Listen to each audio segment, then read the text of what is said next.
From the Hindu Kush to the Rockies, a journey from Kabul to Colorado in community-led transformation, a memoir of resilience, advocacy, and transformation by Homayun Milad. Episode 30, Stories from the Ground. It was a mid-March morning, unremarkable in its quiet arrival, yet profoundly significant in its meaning.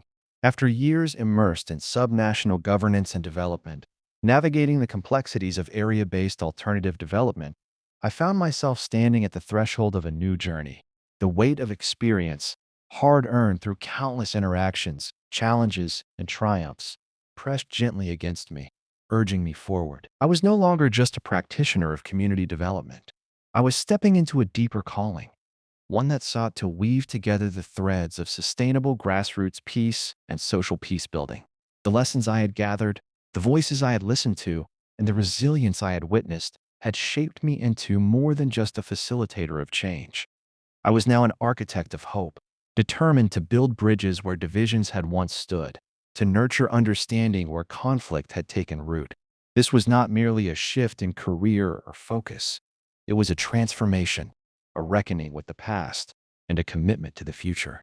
The road ahead was uncertain, but I carried with me the unwavering belief that true peace begins at the most fundamental level, within communities, within relationships, within the quiet determination of those who refuse to accept the status quo. And so, on that mid-March morning, I took my first step into this new chapter, knowing that the journey ahead would demand everything I had learned and everything I had yet to discover. I embarked on this journey with a steadfast commitment to fostering peace in Afghanistan, aligning my efforts with the mission of the United States Institute of Peace, USIP, to prevent, mitigate, and resolve violent conflict worldwide. From the outset, I understood that lasting peace required not only policy initiatives, but also the intricate weaving together of diverse stakeholders, government officials, international allies, and grassroots organizations. Throughout every stage of program implementation, I worked to ensure a meaningful and coordinated impact, bridging perspectives and fostering dialogue among key actors. My role went beyond logistical oversight. It was about crafting narratives of possibility, instilling trust, and ensuring that each initiative resonated with the larger vision of sustainable peace. I provided comprehensive political briefings, equipping policymakers and local leaders with nuanced understandings of the evolving peace process. Every conversation, every analysis was an opportunity to frame a vision for reconciliation and forge pathways toward political settlement.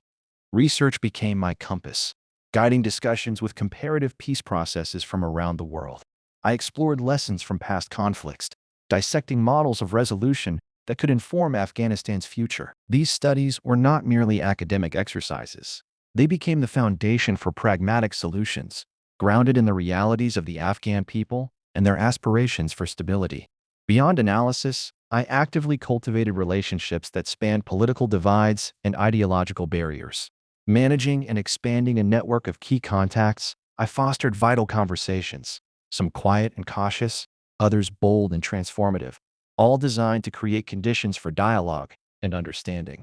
Whether speaking at global forums or intimate community gatherings, I carried the weight of the mission, ensuring that our collective efforts were effectively communicated and strategically positioned for impact. Years of working in the villages and districts of Afghanistan, walking the dusty roads, sitting in the shaded corners of community halls, listening to the stories etched into the voices of elders, taught me a fundamental truth. Real and lasting peace does not emerge from agreements signed in distant conference rooms.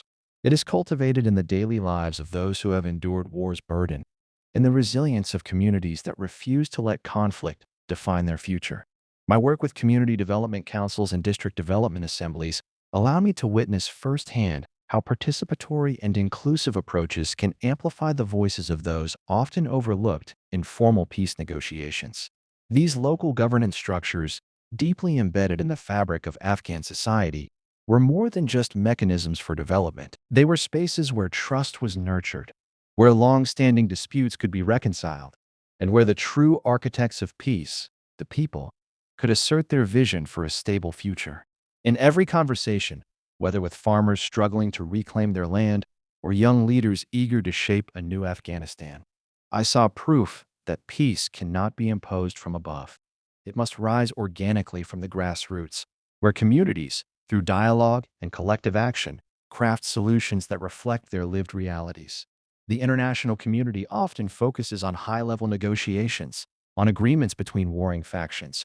But true peace building is an act of endurance, driven by those who refuse to give up on their homes, their traditions, and their right to live free from violence. This journey reinforced my belief that peace is not an event, but a process, one that demands patience, adaptability, and an unwavering commitment to inclusivity. Every initiative I engaged in, every policy framework I contributed to, was anchored in the understanding that sustainable peace can only take root when communities have ownership of their future. It is in the quiet resolve of a village council, the determined voices of displaced families, the tireless efforts of grassroots peace builders, that Afghanistan's hope endures. I belong to a generation shaped by war, born into its chaos, raised in its uncertainty, and educated beneath the fragile shelter of conflict. The echoes of gunfire were not distant disruptions, but a backdrop to everyday life, the rhythm against which we measured normalcy. I studied under the flickering light of instability, learning to decipher lessons while the country around me fractured. War was not an abstraction. It was the air we breathed, the reality we navigated. It dictated the contours of childhood, governed our ambitions, and shadowed every step into adulthood. When I stepped into the world of peace building, it was not just a career. It was a rebellion against the inevitability of violence. I worked in war zones, among communities whose lives had been shaped by devastation, yet who carried an unwavering resolve to reclaim their future. In the streets of Kabul, in the villages tucked away in rugged valleys, and in the districts ravaged by decades of conflict, I found proof that peace was more than a distant dream. It was a necessity. The pursuit of lasting peace in Afghanistan often felt like chasing a mirage, something seen, desired, but never fully grasped. International negotiations came and went, treaties were signed and broken, and yet the war persisted. But I knew, as did countless others who had lived through its devastation, that true peace would not come from the ink of agreements or the handshakes of leaders alone.